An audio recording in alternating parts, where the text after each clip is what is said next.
Eu acho que nós não podemos flertar com nenhum tipo de proposta de governo autoritário.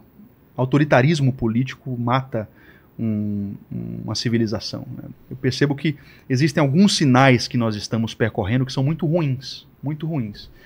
Por exemplo, todas as vezes na história que você tem a degeneração da moeda, por exemplo, você vê que a civilização caiu logo em seguida, né? E hoje nós vemos a moeda sendo utilizada de uma forma meio banalizada.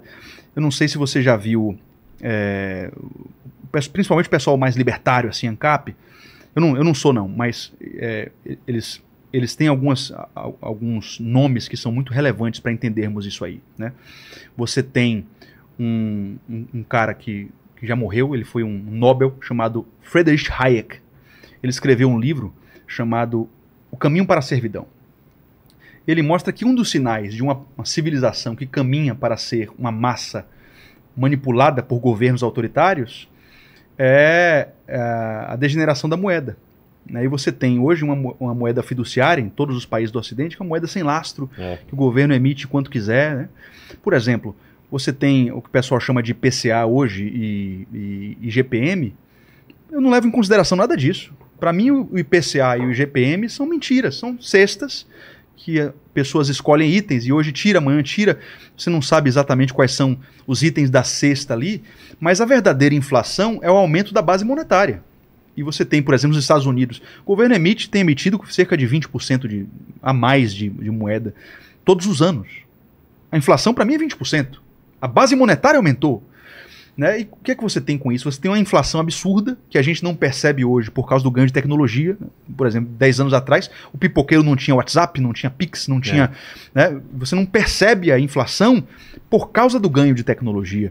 Mas a tendência da civilização é se degenerar quando a moeda se degenera, né? É igual que eu tinha falado do regramento sexual rígido. Essa coisa da moeda também é verdadeira. Você quer ver uma coisa? 94 com o Plano Real, quando você chega ali perto de 2000, você deve se lembrar disso. Um apartamento de 100 mil reais era um baita de um apartamento, né? 100 mil reais dava para você comprar uma grande de uma casa. Aí qual é o movimento que acontece? O cara faz uma meta de vida, pensa assim, caramba, quando eu tiver 100 mil reais, vou juntar aqui, vou trabalhar, aí eu vou comprar uma casa digna para minha família.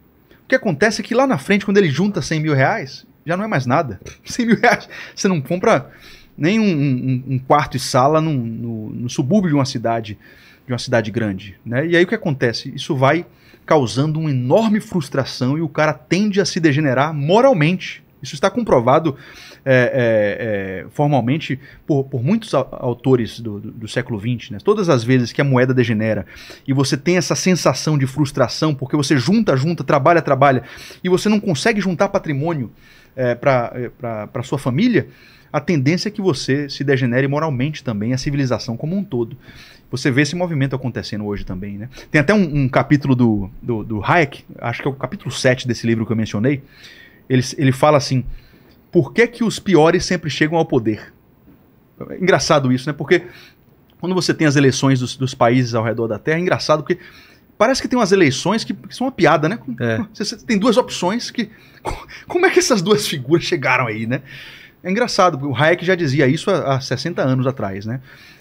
Os piores sempre vão chegar ao poder, porque esse é o fluxo de uma democracia. A voz do povo nunca foi a voz de Deus, né? É mesmo, tem uma tendência... Putz, que assustador isso. Mas Aristóteles falava, aliás, Platão falava que você tem 3 tipos de governo potencialmente bons.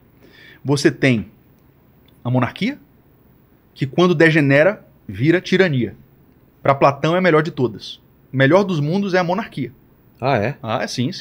Platão ensinou isso. E Chesterton, muitos anos depois, era um monarquista convicto. Eu também acho que o Brasil seria beneficiado se tivesse continuado com a monarquia no século XIX. Eu acho que nós estaríamos melhores. Será? Eu tenho certeza disso. O Brasil, com Dom Pedro II, era um país quase tão rico quanto os Estados Unidos. Eu acho que a República foi uma palhaçada, foi um movimento positivista, junto com um esquema de ordens esotéricas, influenciadas pelo iluminismo, e anticristãs, que se esforçaram num conjunto para perverter o militarismo, inclusive Deodoro da Fonseca, que acabou sendo o Mas primeiro. a gente era rico baseado em escravidão também, né? Era tudo errado. Também, mas ela foi abolida, né? Antes da República. Exato. Não foi a República que aboliu a escravidão. Não, eu sei, mas eu acho que com a monarquia, não sei se a gente conseguiria...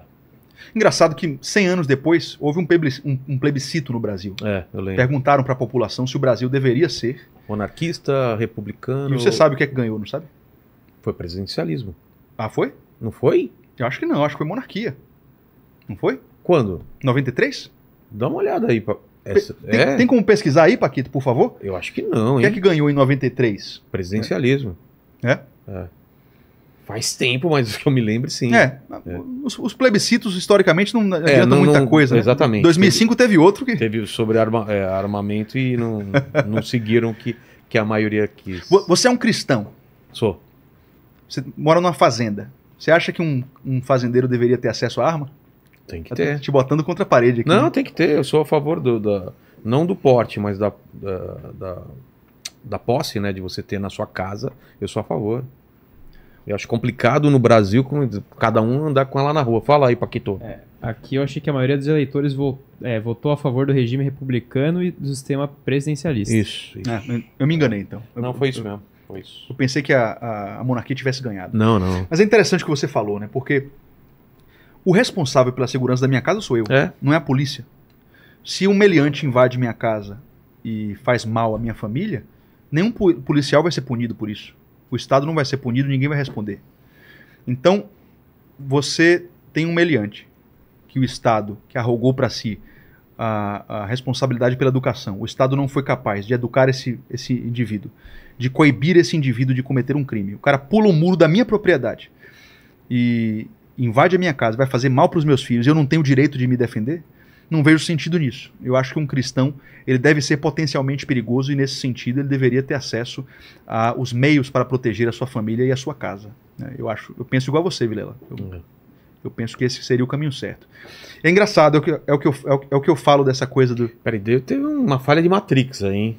Eu vi ele descendo 2 vezes aqui. Um déjà vu? E não vi ele subindo. Então, assim, uma falha do Matrix aqui.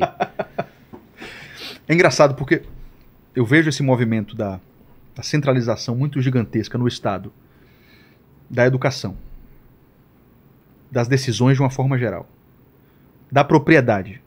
Hoje você paga para ter uma propriedade, você paga IPTU para ter a casa, para mim a casa não é sua. Você paga imposto para ter um carro, o carro não é totalmente seu. Você está pagando para senhoriagem para o verdadeiro proprietário. Né? Você tem um Estado que controla completamente a violência, inclusive. Né? E aí você não tem mais como se defender. Isso tudo é uma estratégia para que o Estado seja o marido, o Estado seja o provedor, o Estado seja o cuidador. E com isso você dissolve o núcleo familiar e você tem uma massa que pode ser manipulada facilmente. E o que eu me preocupo com isso é porque você tem um cenário onde a possibilidade de entrarmos num regime comunista é muito maior. Entendeu? E eu acho que seria um grande retrocesso para o Brasil ser vítima de um sistema totalitário, né? Tomara que não, eu acho que não. A gente não volta pro totalitarismo. Será? Não. Mas não brinque não, viu, Vilela? Não brinco, mas não desejo. E estaremos aqui nesse podcast todos os dias contra um regime totalitário, a não ser que seja o meu aqui dentro. Os venezuelanos pensavam nisso há 15 anos atrás, né? Exatamente. Fala, Paquito. Você estará a ditadura vilelana. Exatamente.